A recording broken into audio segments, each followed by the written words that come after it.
کہ یہ کہانی تمہارے آباء و اجداد کی ہے جنہوں نے آسمان سے آنے والے حکم سے بڑے اعظم اپنی کمان میں لیے۔ یہ قصہ مکہ سے شروع ہوا جہاں پہلا حکم نازل ہوا، اور پھر لوگوں کے دلوں کو فتح کرتے ہوئے ہندوستان سے اندلس تک اور ایناتولیہ سے لے کر مقدس شہر اقدس تک حلال کی روشنی ہر طرف امن اور انصاف کے ساتھ پھیل گئی۔ اور پھر ایک دن حلال کی سرحدیں سلیب کے دل کے قریب آ گئیں اور بازنطینی شہنشاہ فرینک کی سرزمین کے پوپ نے مدد مانگی۔ پوپ اربن نے تمام عیسائیوں کو پیغام بھیجا۔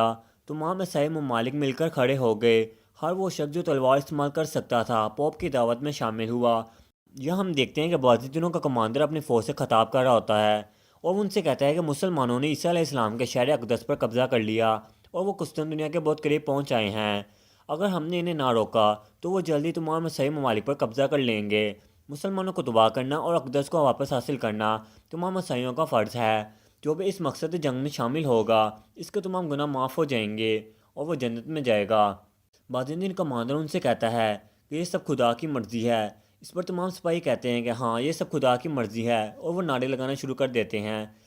اس کے ساتھ ہی ہمیں دکھایا جاتا ہے کہ بازنطین کمانڈر جو کہ مسلمان بچوں بڑوں کے اوپر حملہ کر دیتے ہیں اور ان سے کہتے ہیں کہ تم سب مرنے والے ہو۔ عیسائی فوجوں نے اسلام کی سرزمینوں پر حملہ کیا اور مسلمانوں کے خلاف صلیبی جنگیں شروع ہو گئیں۔ یہاں دوبارہ نور الدین زنگی اپنے بیٹے سے کہتے ہیں کہ انہوں نے ایناتولیہ اور بہت سے دوسرے مسلم ممالک میں مسلمانوں کا قتل عام کیا۔ انہوں نے عورتوں اور بچوں کو یکساں قتل کیا۔ انہوں نے اللہ کے گھروں مسجدوں کو تباہ کر دیا۔ انہوں نے اللہ کے کلام قرآن کو جلایا۔ وہ جہاں سے بھی گزرے وہاں وحشت، خون اور موت کو چھوڑ گئے اور آخر میں وہ مقدس شہر پہنچ گئے۔ اے میرے بیٹے، ہم نے اقدس کو امن کا شہر کہا لیکن وہ وہاں وحشت لے کر آئے۔ ہم نے اس شہر کی حرمت کا احترام کیا لیکن انہوں نے اسے ظلم میں غرق کر دیا۔ آپ کو معلوم ہونا چاہیے کہ قدس صرف ایک شہر نہیں بلکہ یہ ایک مقصد ہے۔ جب تک اقدس پر ظالموں کا قبضہ ہوگا مسلمان ظلم میں قید رہیں گے۔ عالم اسلام کو حق لے کر آنے اور باطل کو نکال پھینکنے والے بہادر کا انتظار ہے۔ یہ مقصد آپ کے والد نور الدین زنگی کی طرف سے آپ کو نصیحت اور ایمانت کے طور پر سونپا گیا ہے۔ یہ مقصد امت کی امید اور ہمارے آباء و اجداد کی پہلی وحی کے بعد شروع ہونے والی کہانی ہے۔ جب تک تم اس کی حفاظت کرو گے یہ کہانی ختم نہیں ہوگی۔ اتنے میں ایک خاتون آتی ہیں اور وہ امیر نور الدین زنگی سے کہتی ہیں کہ وہ درد میں ہیں، جسے سنتے ہیں امیر حیران ہو جاتے ہیں۔ اس کے بعد ہم دیکھتے ہیں کہ نور الدین زنگی اپنی خاتون کے پاس آتے ہیں جو کہ بستر پر پڑی ہوتی ہیں۔ معالجہ خاتون ان سے کہتے ہیں کہ امیر حضرت، ہم نے ہر ممکن کوشش کی لیکن میں کچھ نہیں کر سکی۔ ان کے جاتے ہی نور الدین زنگی اپنی خاتون کے پاس آتے ہیں۔ خاتون کہتی ہیں کہ ہمارا بیٹا ہم دونوں کی روشنی بننے والا تھا لیکن میں آپ کا مستقبل نہیں دے پائی، مجھے معاف کرنا نور الدین۔ اس پر نور الدین زنگی کہتے ہیں کہ تم اپنی آنکھیں بند نہ کرنا، اگر تم نے ایسا کیا تو میری روشنی ختم ہو جائے گی، میرا دل طریقے سے بڑھ جائے گا، اپنی آنکھیں بند نہ کرنا۔ مگر اتنے میں ان کی خاتون اس دنیا فانی سے چلے جاتی ہیں۔ ساتھ ہی ہمیں ایک شخص کو دکھایا جاتا ہے جن کے ہاتھ میں ایک بیٹا ہوتا ہے۔ وہ اس سے کہتے ہیں کہ تمہارا نام یوسف ہوگا، یہ بچہ ہمیں اللہ تعالیٰ نے تحفے میں عطا کیا ہے۔ اور وہ کہتے ہیں کہ صرف اللہ ہی کی تعریف کی جا سکتی ہے، یہ بچہ آپ کا اور اس کی امت کا قابل بندہ بن جائے گا۔ یا رب، کفار کے ظلم کا جو مسلمان شکار ہیں ان کے لیے اور ہمارے قبلہ اول مسجد اقصیٰ اور پیغمبروں کے شہر اقدس کی سلامتی کے لیے اس کو لڑنا نصیب کر۔ اس کے بعد ہمیں انہیں شخص کو دکھایا جاتا ہے کہ اور وہ یہاں پر ایک ممبر کو تیار کر رہے ہوتے ہیں۔ اتنے میں وہ کہتے ہیں کہ یہ ممبر بنانے کا حکم دینے والا آپ کا خادم آپ کی رحمت کا محتاج ہے، وہ آپ کی نعمتوں کا شکر ادا کرنے والا، جہاد کرنے والا اور دشمنوں سے لڑنے والا ہے، وہ اسلام کے، مسلمانوں کے اور مظلوموں کے ظالموں سے حفاظت کرنے والا ہے، اور وہ نور الدین زنگی ہے۔ اتنے میں نور الدین زنگی بھی یہاں پر آ جاتے ہیں اور یہ درویش انہیں خوش آمدید کہتے ہیں۔ وہ کہتے ہیں کہ میں نے آپ کے خواب کو تراشنا شروع کر دیا ہے۔ نور الدین زنگی اس ممبر کو ہاتھ لگاتے ہیں اور کہتے ہیں کہ اقدس کی فتح اور مسلمانوں کو نصیب ہوئی تو یہ ممبر مسجد اقصیٰ میں رکھا جائے، یہ میری وصیت ہے اور یہی میرا خواب تھا، لیکن پھر میرا بیٹا مر گیا، میرا خواب اب ایک عظیم درد میں بدل گیا ہے۔ اس پر وہ درویش کہتے ہیں کہ ہم اللہ ہی کے ہیں اور اسی کی طرح ہم سب کو لوٹ کر جانا ہے، مومنوں کے لیے موت آخرت کا ایک راستہ ہے، یہ اس فانی دنیا سے رحمتوں اور نعمتوں والی ابدی دنیا کا راستہ ہے۔ اس دنیا میں اپنے پیاروں کے لیے ہماری محبت عارضی ہے لیکن وہاں ہماری ملاقات ابدی ہوگی انشاءاللہ۔ تمہارا غم فطری ہے لیکن اس کا علاج یہ ہے کہ صبر کے لیے اللہ سے رجوع کیا جائے اور اس کے نام پر اس دنیا میں اپنے فرائض سر انجام دیے جائیں۔ امت محمدی کا مستقبل آپ جیسے لوگوں پر منحصر ہے جو اس مقصد کے لیے لڑتے ہیں۔ اس پر نور الدین زنگی کہتے ہیں کہ میں نے اپنی زندگی اقدس کو بچانے اور ظالموں کو مسلمانوں کے زمینوں سے نکالنے کے لیے وقف کر دی۔ میں نے ہمیشہ ایک بیٹے کا خواب دیکھا جو میرے بعد اس مقصد کو جاری رکھے۔ میں نے خواب دیکھا کہ اقدس کو میرا بیٹا بچائے لیکن میں ایسا کرنے میں ناکام رہا اور ایسا نہیں ہوا اور یہ ایک اور درد کی وجہ ہے جو میرے غم کی ہے۔ اس پر وہ کہتے ہیں کہ اللہ کی راہ میں لڑنے والوں کو اللہ سے مدد ملتی ہے۔ اگر آپ کا مقصد حاصل نہ ہوا تو آپ کو یہ خواب نصیب نہیں ہوگا۔ یا ہم اس ممبر کی تعمیر شروع کر دیں گے۔ یہ مقصد نسب سے حاصل نہیں ہوتا بلکہ ایک مشترکہ راستے سے۔ میرے سلطان، ہمیں آپ کے نسب سے غم ملا لیکن شاید اس راستے پر ہمیں خوشیاں ملیں۔ اس پر نور الدین زنگی پوچھتے ہیں کہ کون سا راستہ؟ وہ کہتے ہیں کہ اقدس سے معراج گئے حضرت پیغمبر صلی اللہ علیہ وسلم کا راستہ، اقدس کو اسلام کا باغ بنایا حضرت عمر کا راستہ، اور آپ کی طرح ان لوگوں کا راستہ جنہوں نے اس مقصد کے لیے اپنی جانیں قربان کیں۔ اس راستے میں بہت سی اچھی چیزیں پوشیدہ ہیں۔ راستے سے کیا آ رہا ہے اس سے تلاش کرنا چاہیے، اپنے نسب سے نہیں۔ اتنے میں ایک شخص یہاں پر آتا ہے اور وہ نور الدین زنگی سے کہتا ہے کہ یہ ایک اہم معاملہ ہے۔ اس کے بعد ہمیں دکھایا جاتا ہے کہ ایوب اپنی بیوی فاطمہ خاتون کو سب کچھ بتا چکے ہوتے ہیں، جس پر فاطمہ خاتون ان سے کہتے ہیں کہ انہوں نے ہمیں دشمنوں سے بچایا لیکن اب وہ ہمارے ہاتھوں سے ایک حصہ چھیننا چاہتے ہیں، میں اپنے بچے سے دور کیسے ہو سکتی ہوں؟ اس پر ایوب کہتے ہیں کہ امیر نور الدین ایک باپ ہے جس نے حال ہی میں اپنے ایک بیٹے کو کھویا ہے، وہ ہمیں تکلیف دینے کا ارادہ نہیں رکھتے۔ اس پر فاطمہ کہتی ہیں کہ لیکن نہیں، وہ تو ہمیں تکلیف دیں گے۔ ایک شخص جس نے اپنا بچہ کھویا وہ یقیناً چاہتا ہے کہ ہم اس کے بارے میں کیسا محسوس کریں گے۔ اس پر ایوب کہتے ہیں کہ وہ یقیناً جانتا ہے کہ ہمارے لیے کتنا مشکل ہو سکتا ہے۔ اس بات سے تو میں بھی پریشان ہوں، لیکن کچھ چیزیں جو ہم کرنے کے پابند ہیں۔ امیر نور الدین جو ریاست بنانے جا رہے ہیں وہ امت محمد کے لیے امید ثابت ہوگی۔ یوسف اس کے لیے مستقبل میں کردار ادا کر سکتا ہے۔ تمہیں خواب آیا کہ یوسف خوشخبری لائے گا؟ اس پر فاطمہ خاتون کہتی ہیں کہ ہاں، لیکن یہی میرا سب کچھ ہے، میں اس کے بغیر نہیں رہ سکتی۔ یہ سنتے ہی ایوب یہاں سے باہر چلے جاتے ہیں اور ان کے سامنے امیر نور الدین زنگی موجود ہوتے ہیں۔ اتنے میں ہم دیکھتے ہیں کہ فاطمہ خاتون بھی باہر آ جاتی ہیں اور وہ نور الدین زنگی کے ساتھ موجود درویش کو دیکھ کر واپس خیمے میں بھاگی چلی جاتی ہیں۔ امیر نور الدین زنگی ایوب سے پوچھتے ہیں کہ آپ کا کیا فیصلہ ہے؟ اس پر وہ کہتے ہیں کہ مجھے معاف کر دیں امیر، لیکن خاتون کو جو بھی بتایا اس سے کوئی فرق نہیں پڑا۔ وہ اتنا ہی کہتے ہیں کہ اتنی دیر میں فاطمہ خاتون خیمے سے باہر آتی ہیں، ان کی گود میں ان کا بیٹا ہوتا ہے۔ وہ مسلسل درویش کو دیکھی جاتی ہیں اور درویش بھی انہیں دیکھ رہا ہوتا ہے، یہاں تک کہ امیر اور ایوب بھی دونوں ان کو دیکھنے لگتے ہیں۔ ادھر ہمیں فاطمہ خاتون کے خواب کو دکھایا جاتا ہے جہاں وہ خالی جگہ پر موجود ہوتی ہیں۔ یہاں ہمیں انہیں درویش کو بھی دکھایا جاتا ہے جو کہ ممبر تیار کر رہے ہوتے ہیں۔ وہ فاطمہ خاتون سے کہتے ہیں کہ تو آخرکار آپ اقدس کے لیے خوشخبری لے آئی ہیں۔ اس پر فاطمہ خاتون کہتے ہیں کہ کون سی خوشخبری؟ آپ کون ہیں اور آپ مجھے کیسے جانتے ہیں؟ اس پر وہ کہتے ہیں کہ میں بزمی الست ہوں، میں صرف ایک عاجز آدمی ہوں جس کا فرض مسجد اقصی کے لیے کام کرنا ہے۔ اس پر فاطمہ خاتون ان سے پوچھتے ہیں کہ لیکن آپ کو یہ فرض کس نے دیا؟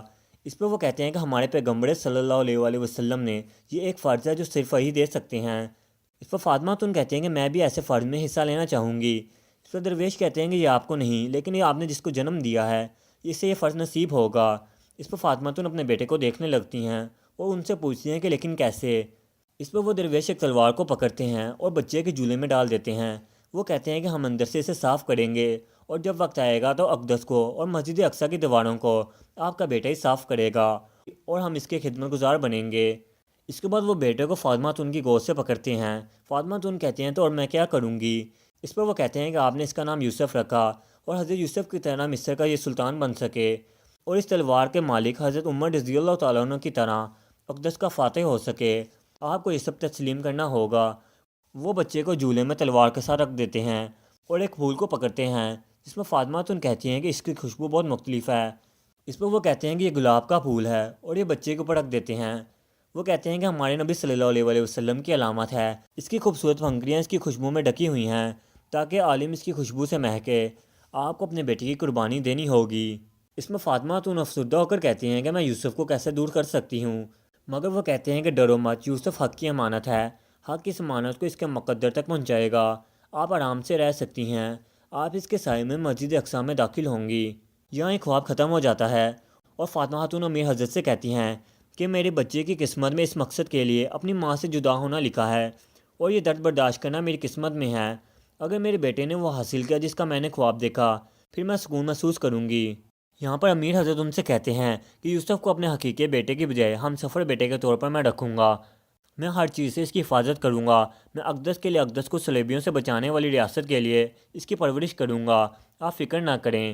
اس پر وہ درویش کہتے ہیں کہ اس راستے کے لیے جان قربان کرنے والی بہت سی ماؤں کے ساتھ بھی آپ بھی اس تکلیف میں ہیں، لیکن کل یہ بہادر بہت سے والدین کو تکلیف سے بچائے گا انشاءاللہ۔ امیر کہتے ہیں کہ میں چپکے سے یوسف کو محل میں لے جاؤں گا، میں انہیں بتاؤں گا کہ حکمہ نے میرے بچے کو بچا لیا اور اپنے مرحوم بیٹے کو آپ کے پاس بھیجوں گا اور آپ اسے دفن کر دیجیے گا۔ وہ ان سے کہتے ہیں کہ یہ راز ہمیشہ ہم چاروں کے درمیان رہے گا۔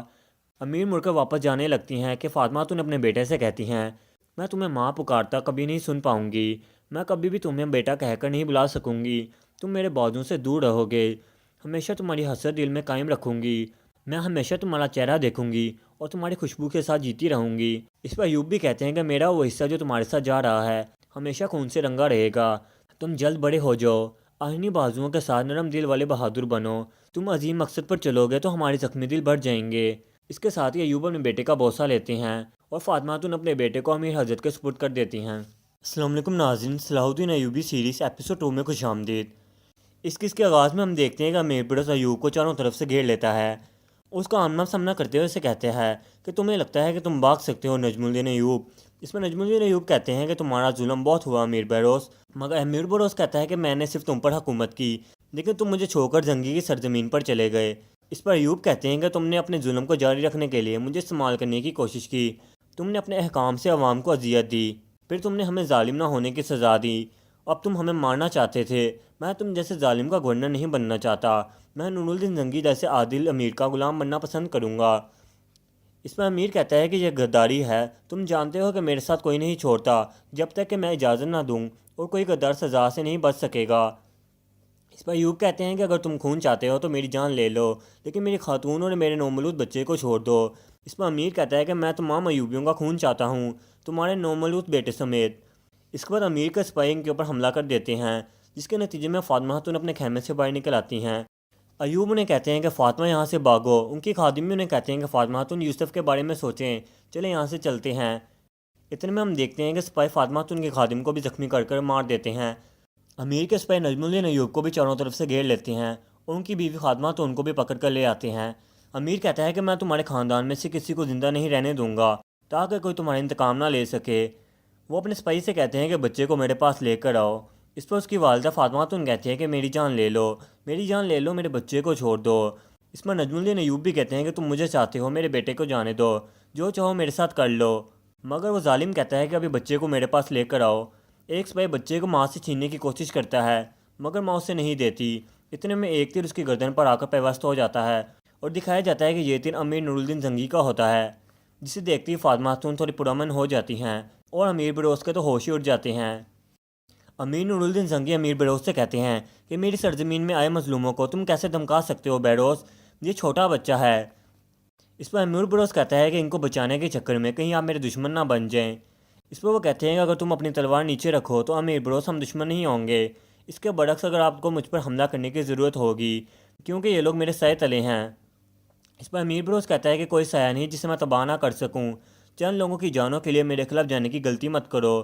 اس پر امیر کہتے ہیں کہ میں اپنی زمینوں پر اڑنے والے پرندوں کا حساب لیتا ہوں، میں چند لوگوں کی زندگیوں کے لیے تمہاری ساری زندگی ختم کر دوں گا۔ اس پر امیر بڑوس کہتا ہے کہ پھر جاؤ اور اپنے زمینوں میں بھیڑوں اور پرندوں کے امیر بنو، کیا یہ تمہاری جگہ ہے جہاں تم ان لوگوں کی حفاظت کر رہے ہو؟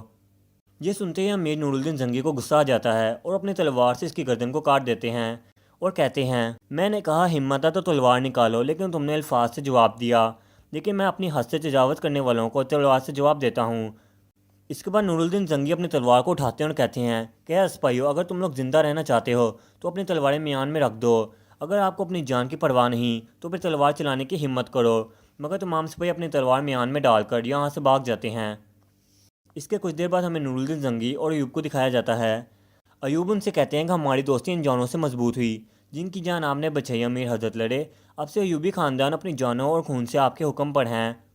اس میں نور الدین زنگی کہتے ہیں کہ لوگ اپنے داؤں سے آزمائے جاتے ہیں، کیا آپ واقعی میں اپنا خاندان ہمارے مقصد کے لیے قربان کریں گے؟